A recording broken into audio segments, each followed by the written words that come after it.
여러분 안녕하십니까? 10대 미성년자들을 대상으로 성착취물을 만들고 유포시켜 지역민들을 충격에 빠뜨린 최찬욱의 모습이 오늘 대전에서 공개됐습니다.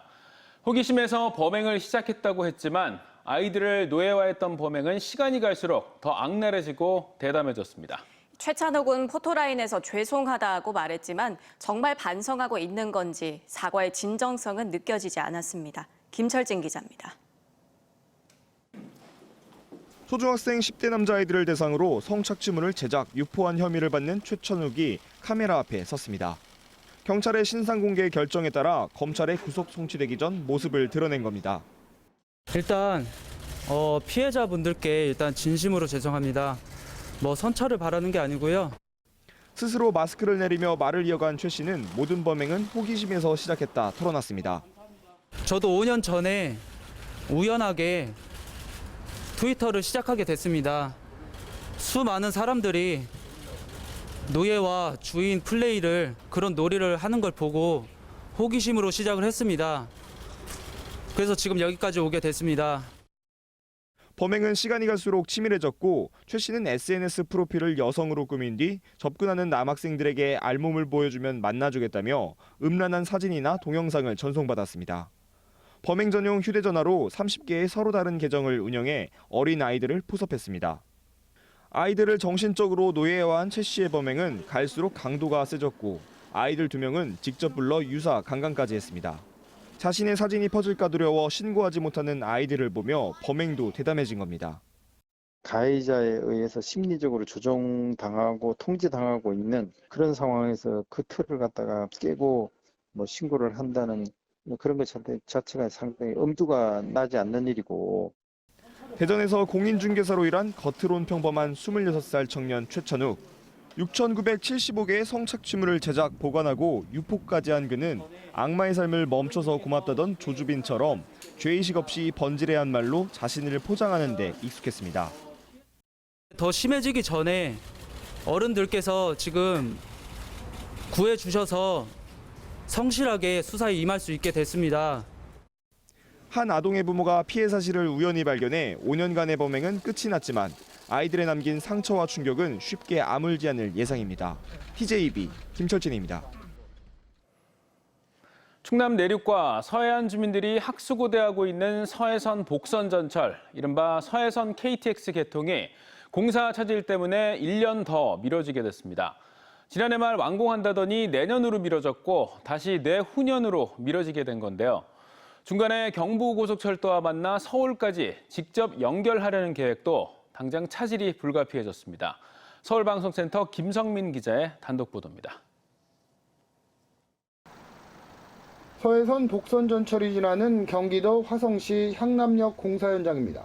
서해선 복선 전철은 충남 홍성에서 화성 향남역을 거쳐 송산까지 운행되는 중부권 고속철도망의 핵심으로 운행속도 시속 260km의 고속열차가 다니게 됩니다. 서울 직결이 이뤄지면 홍성에서 서울까지 45분, 장성까지 복선화되면 대천에서 1시간, 서천에서 1시간 10분이면 서울에 도달합니다. 그런데 난관을 만났습니다.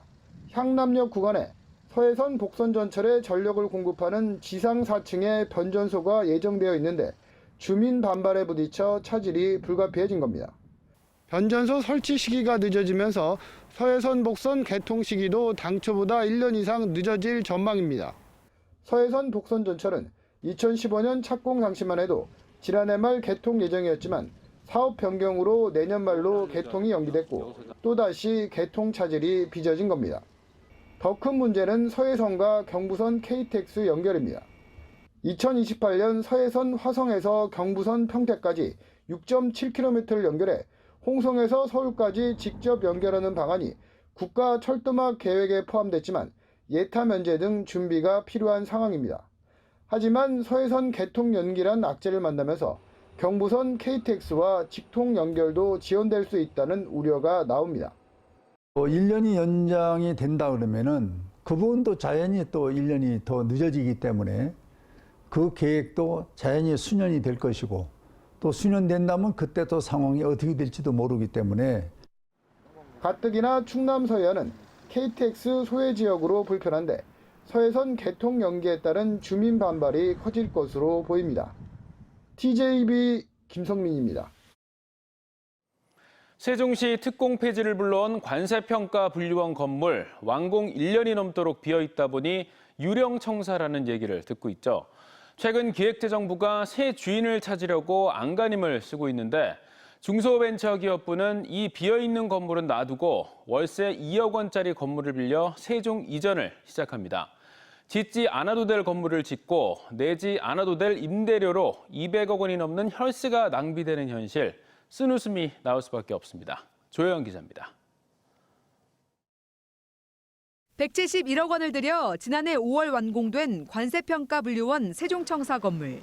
지하 1층, 지상 4층 규모로 사무실은 물론 식당과 세미나실, 지하 1층에는 체력 단련실까지 갖추고 있지만 관평원 세종 이전이 불발되면서 1년 넘게 방치돼 있습니다.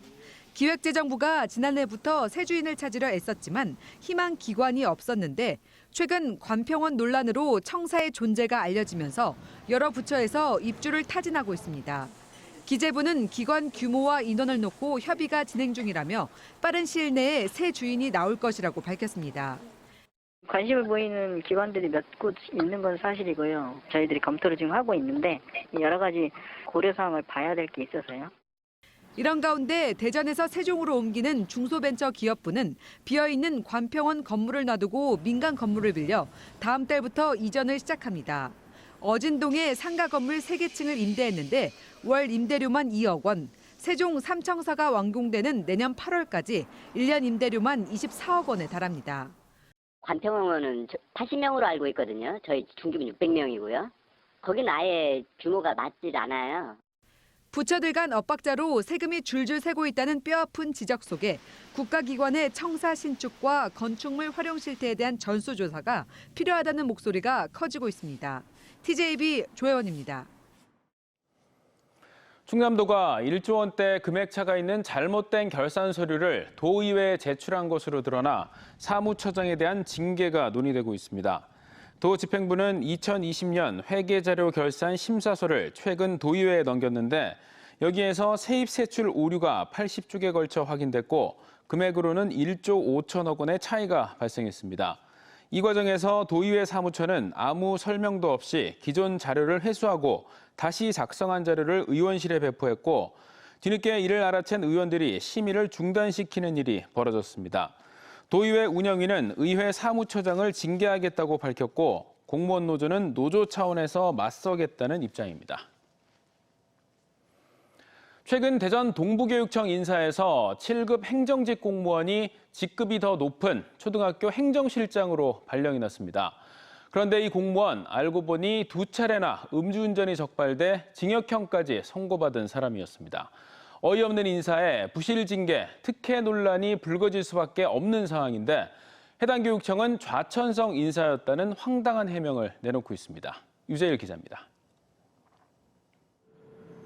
대전 동부교육청은 최근 7급 행정직 A씨를 초등학교 행정실장으로 발령냈습니다.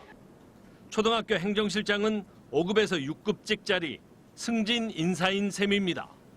그러나 A씨는 올 1월 음주운전을 한 혐의로 기소돼 법원으로부터 징역 1년에 집행유예 2년을 선고받았습니다. 2011년에도 음주운전으로 적발돼 벌금 150만 원을 선고받은 전력이 있어 내려진 처벌입니다. 대전교육청으로부터는 정직 1개월 징계도 받았습니다. 국가공무원법상 금고 이상의 징역형이 확정되면 당연 퇴직이지만 징역형 집행유예로 피했고 승진에 가까운 황당한 인사가 난 것입니다. 대전 동부교육청의 인사 근거를 확인해봤습니다. 작은 학교로 해서 발령 나다 보니까 실장으로 부임이 됐습니다. 동부교육청에 근무하는 사람이 이제 학교로 수평 이동하면은 좌천성이라고 조금 보고는 있습니다. 교육계는 퇴직시켜야 할 직원을 학교 행정실장으로 보낸 것 자체가 부적절하다며 교육청이 특혜 인사를 낸 것이라는 입장입니다. 음주운전으로 징역형을 선고받은 사람을 초등학교 행정실장에 앉힌 게 어떻게 문책성 인사인지 이해가 안 되고요. 음주운전에 대해서는 보다 엄한 처벌이 있어야 된다고 생각합니다. 또 2차례 음주운전에 징역 1년을 선고받은 직원을 교육청 징계위가 정직 1개월만 처분한 건 역시 제 식구 감싸기라는 겁니다. 실제 대전교육청은 과거 음주운전 적발 직원 19명 중 중징계 요구는 절반에 그쳐 행정감사에서도 음주 징계가 낮다고 지적받았습니다. 한편 취재가 시작되자 대전 동부교육청은 인사발령의 오류를 인정하고 해당 직원에 대해 재발령 조치하겠다고 밝혔습니다.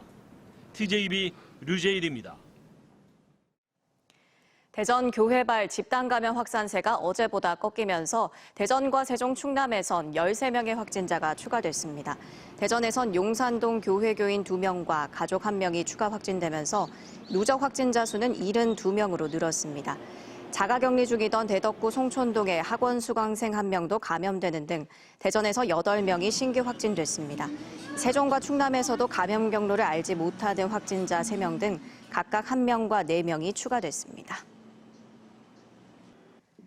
대전 시민 4명 중 1명이 백신을 맞았으며 118일 만에 접종자 40만 명을 넘겼습니다. 전체 인구 대비로는 27.5%지만 성인 기준으로는 32.5%, 3분의 1이 맞은 셈으로 아스트라제네카 28만여 명, 화이자 8만여 명, 얀셈 3만여 명 등입니다. 당국은 다음 달 5일부터 17일까지 60세 이상 미접종자를 19일 이후에는 대입 수험생과 각급 학교 교직원을 접종할 방침입니다. 50대는 다음 달 말부터 접종 대상이며 8월 이후에는 나머지 18세에서 49세까지가 대상입니다. 코로나19로 침체된 내수 소비 진작을 위한 국가적인 동행 세일 행사가 오늘부터 다음 달 11일까지 진행됩니다. 이번 행사엔 대형 유통업체와 전국 1,700개 전통시장이 참여하는데요. 온라인 공간에서 실제 전통시장을 방문한 것처럼 장을 볼 수 있는 가상현실 전통시장관이 운영되니 꼭 살펴보시기 바랍니다. 김건교 기자입니다. 전통시장 전용 누리집 시장에 접속해 VR 전통시장관에 들어가면 전국 주요 전통시장의 대표 상품들을 한자리에서 만날 수 있습니다. 지역을 선택하면 실제 시장에 온 것처럼 둘러볼 수 있고 원하는 상품을 고르고 결제까지 원스톱으로 가능합니다. 전국 61개 전통시장의 147개 상품이 고객의 선택을 기다리는데 10% 할인 쿠폰이 제공되고 모바일 온누리 상품권을 이용하면 최대 20%까지 싼 값에 살 수 있습니다. 다음 달 11일까지 이어지는 동행 세일 행사를 맞아 코로나19 이후의 소비 패턴에 맞춰 온라인 가상 공간의 전통시장을 실감나게 꾸민 겁니다. 전통시장도 온라인에서 여러 가지 품목을 한꺼번에 살 수 있는 원스톱 쇼핑이 가능할 수 있도록 하는 이 사업은 저희들이 적극적으로 추진을 하고 있고 대대적으로 확대해 나갈 그런 생각으로 있습니다. 또 온라인 동네시장 장보기 이벤트가 마련돼 전국 130여 개 전통시장 상품을 배송비 없이 2시간 안에 받을 수 있고 행사 기간에 온누리 상품권으로 장을 보면 할인 혜택이 기존 5%에서 10%로 확대됩니다. 주문해 주시면 2시간 안에 배송이 이루어지고요. 지금은 또 행사 기간이라 배송료를 무료로 하고 있고 10% 할인 행사도 진행하고 있습니다. 우체국 등 10개 온라인 쇼핑몰과 함께하는 온라인 전통시장관에서는 최대 60%의 할인 특별전이 열립니다.